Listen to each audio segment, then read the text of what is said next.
सासू माँ बदल गई। कहानी उस घर की है जहाँ बहू और बेटी को एक माना जाता था, लेकिन फिर अरे शिखा बेटा, तू रसोई में क्यों घुसी रहती है? जा, रोटी मैं बना लूंगी। नहीं नहीं माँ जी, आप बैठिए, बस सारा खाना बन ही गया है। श्वेता को बोल देती हूँ, वो खाना लगा देगी सबका। सॉरी भाभी, मेरे पास वक्त नहीं है। माँ, मुझे पैसे देना, पार्लर जाना है। हाँ हाँ चली जाना, भाभी को भी ले जाना। वो भी जाने को बोल रही थी पार्लर, पर पहले ना मदद कर दे उसके खाना लगाने में। देख माँ, वो बहू है, उसे बहू रहने देना, इतना सर पर मत चढ़ा भाभी को। श्वेता, ज्यादा मत बोला कर। बहू और बेटी में कोई फर्क नहीं होता है। जा जाकर काम कर। ननद को माँ का भाभी से इस तरह प्यार करना बिल्कुल अच्छा नहीं लगता। वो बार बार किसी न किसी तरह माँ को भाभी के खिलाफ भड़काती रहती, लेकिन कोई फायदा ना होता। एक रोज, अरे बेटे किशन, जा बहू को कहीं घुमा कर ला, सारा दिन घर में काम करती रहती है। हाँ हाँ माँ, हम लोग जा रहे हैं ना गोवा। अच्छा जी, भाभी ने तो हमें बताया भी नहीं। वैसे तो सारी पंचायत करती है, ये गोवा वाली बात क्यों छुपा गई हमसे? अरे क्योंकि उसे खुद नहीं पता था बहन। मुझे टिकट सस्ती मिल रही थी तो मैंने बुक कर दिया। हाँ शिखा, पैकिंग कर ले, संडे हम जा रहे हैं गोवा। दोपहर में शिखा पैकिंग कर रही थी कि सास आ जाती है।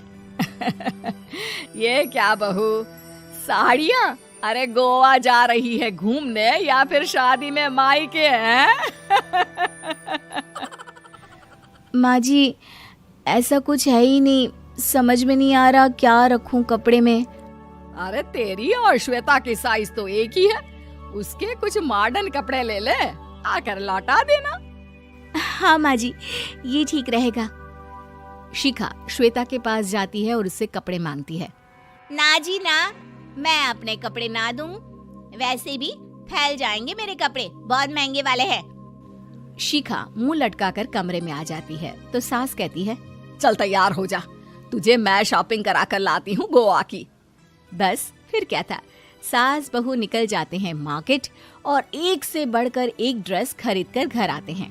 पहले बता देती कि नए कपड़े दिलाने वाली है भाभी को, तो मैं अपने ही दे देती ना भाभी को, मुझे दिला देती नए कपड़े। देख श्वेता, परिवार का मतलब सबके साथ रहना होता है, ना कि सिर्फ अपना सोचना।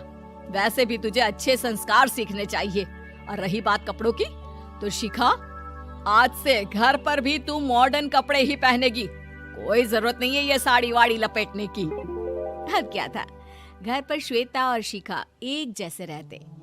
एक बार पड़ोसन आती है। अरे बेटा, अपनी माँ को तो बुलाना जरा, बात करनी है। शिखा सास को बताती है और रसोई में चली जाती है। ये आपकी बेटी बहुत बड़ी हो गई है, इसके लिए एक रिश्ता है, कहो तो बता दूं। ये बेटी नहीं बहू है, घर में सब एक जैसा ही रहता है। वैसे मेरी बेटी भी बड़ी हो गई है, कोई रिश्ता हो तो जरूर बताना। पड़ोसन रिश्ता लेकर उन लोगों के घर आती है। तब श्वेता की होने वाली सास कहती है, तो ये घर है, कितने मंजिल का है? और ये बहू ने आपकी क्या पहन रखा है, जीन्स टॉप? अरे भाई, साड़ी वाड़ी नहीं है क्या इसके पास? देखिए, सर्दी है तो साड़ी में बहू कैसे मैनेज करती, वैसे पहनती है साड़ी भी।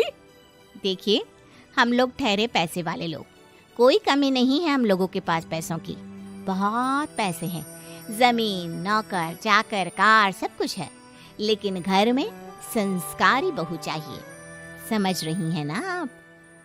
सास कुछ कहती कि श्वेता बोल पड़ती है, हाय रे, नौकर चाकर से लेकर जमीन, कार, पैसा, हाँ, मुझे रिश्ता मंजूर है मुझे। अरे रुक जा श्वेता, मैं बात कर रही हूँ ना। देखिए, हम लोगों के घर इतनी आजादी नहीं मिलेगी। अरे हाँ कर देना माँ, हाँ कर दे जल्दी से। सास क्या करती, बेटी की शादी ऐसे घर में कर देती है जहाँ ना उनके विचार मिलते हैं और ना ही आचार। शादी के बाद एक रोज फोन पर, श्वेता बेटा, एक बार घर आ जा, बहुत दिल करता है तुझे देखने का। माँ, वो घर पर बहुत काम होता है, कैसे आऊँ?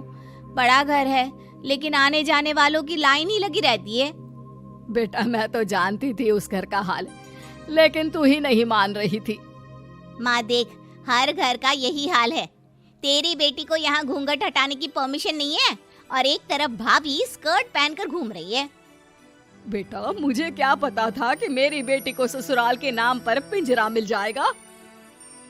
अच्छा माँ, फोन रखती हूँ, सास को गर्मा गर्म रोटी खिलानी है। तुम लोगों की तरह नहीं कि एक रोटी बनाओ, एक सब्जी बनाओ, फिर सारा दिन फ्री होकर घूमो।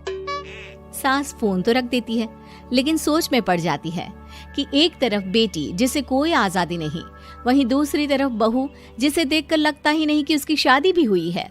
अगले रोज। शिखा, अरे ओ शिखा। हाँ माँ, क्या हुआ?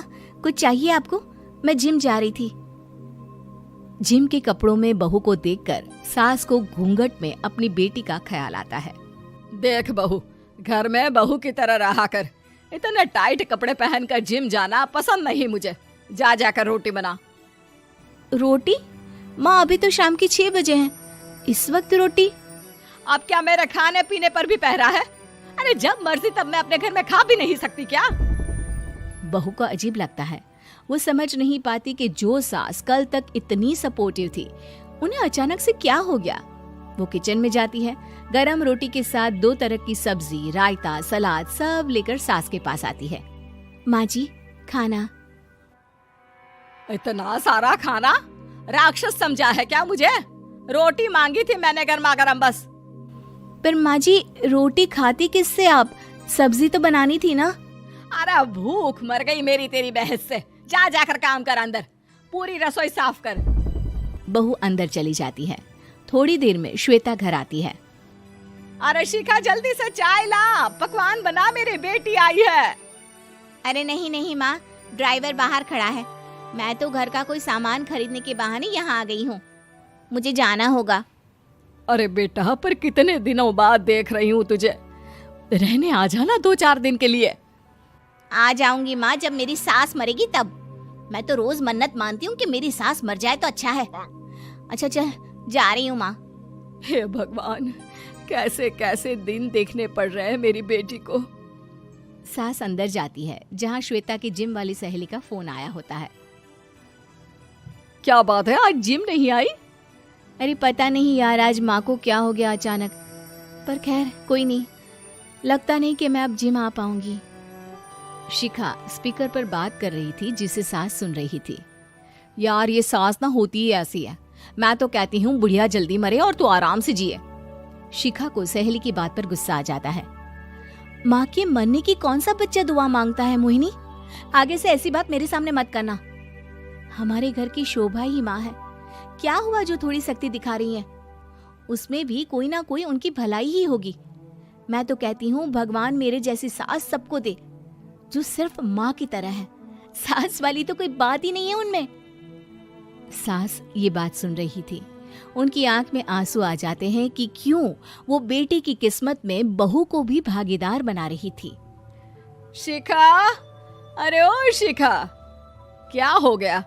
जिम नहीं जाना क्या?